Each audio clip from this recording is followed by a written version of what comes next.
McDuffie was lights out. This is one thing that I noticed during the game. It just seems he missed a good part of the season, and he just comes back and like it just automatically it's like okay, that one side of the field is just like pretty much locked down. And it's like we have a veteran out there, and he's not. I mean, he's not a veteran at all. He's a rookie, and like who's barely played this season. You know, how good is McDuffie's? I mean, what's standing out from McDuffie's play to you guys so far in this short amount of time he's played with us? I mean, for me, I mean, he's technically sound. You know, that's the type of corner he is. You could tell there's not a lot of wasted motion in anything that he does.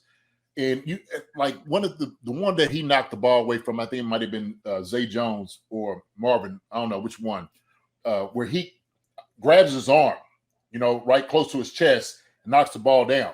Like that was a veteran move. Like the way he was able to kind of shield his body, kind of feel the guy and he putting his body on the receiver. That's what you want to be able to see. And I think when you see a guy like this, and maybe like with the Joshua Williams thing, right? Let's go back to the Bills, where that's when you got to almost shield a guy off of that. You got to slow him down with your body. That's how it is. And he gets like that and gets his head around. It was perfect. I mean, that's when I'm saying technique-wise, that is as bad and as textbook you can get playing corner. I think he still needs to get his legs up underneath him because, to be honest with you, he was beat. They had him beat. You know, if it's a different ball, I mean, it's caught. But I think he'll get there. About 2 more games, his legs are going to be where they need to be at. So I think he's still kind of catching up the speed of the game and all the receivers. You know what I mean? To me, that's how I look.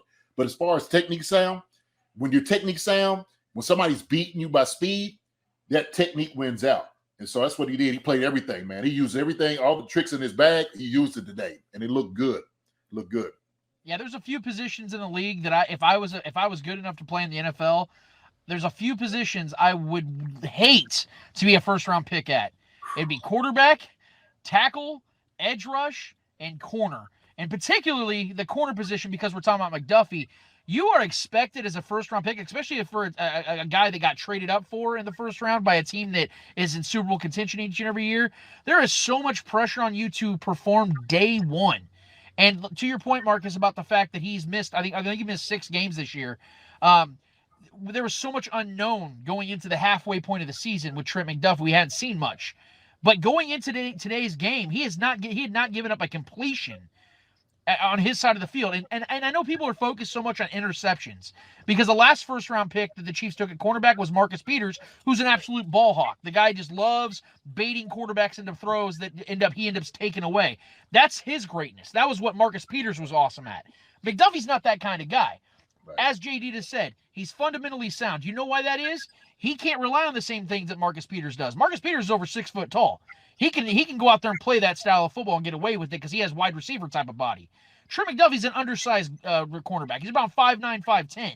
So he has to be fundamentally sound, like guys like Darrelle Revis, a guy who was around 5'9".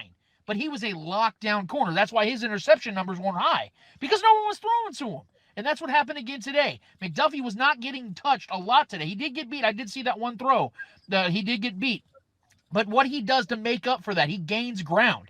Like one of the comments I saw just said, he turns around. He gets his head around. He sees where the ball's going. He gets a feel for where the guy is that he's on. And I'm telling you right now, he's done such a good job at that in just 3 games in his career that I really think that Elmer's Glue should endorse the guy because he's sticking on everybody, man. Ain't nobody getting away from this dude. He breaks away. He finds a way to get glued back to you. Elmer's Glue, hit this guy up because I know he's looking for endorsements. I know he got that first-round money, but he can always make a little bit more, and I think he's going to continue to prove it as the season goes on. Yeah, I tell you what, and I think also too, like that the walling off of guys and receivers, like that, man, just that feel, having that instinct, just know where a guy is and have him on your hip. That's huge. That's amazing. Like you said, he knows he has to play that way. He knows it because, like you said, he's 5'9", 5'10".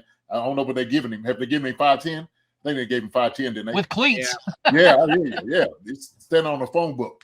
But you know, the guy, man, he's a technically sound guy, no doubt about it. He knows that's how he has to play. But I love it. I love it. He's not like I talked about Joshua Williams being late with his head, like he didn't know the turn and stuff.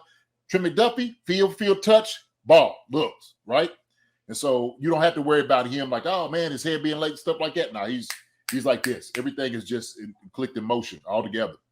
Now he looks good. He looked good out there. He did. He looked really good out there. So the whole secondary looked good. To be honest with you, they all look good. Mm-hmm. Yeah, the young guys really stepped up this year, and like the way we know what we were talking about going to get a veteran cornerback, it's like we really don't. We obviously we knew that we weren't that we had the guys in house. That's why we never pursued one. And these guys really stepped up this year. And as the season has gone too, we know we were gonna have growing pains, but by the time we get to this January, these guys are pretty mature. They're gonna be ready to go and playoff ball. Hi everybody, thanks for watching. Subscribe here to get the latest from the show. Also, be sure to check out the best clips from Chief Concerns. And if you prefer to listen to the show, subscribe and follow us on Apple Podcasts, Spotify, and anywhere else you get podcasts.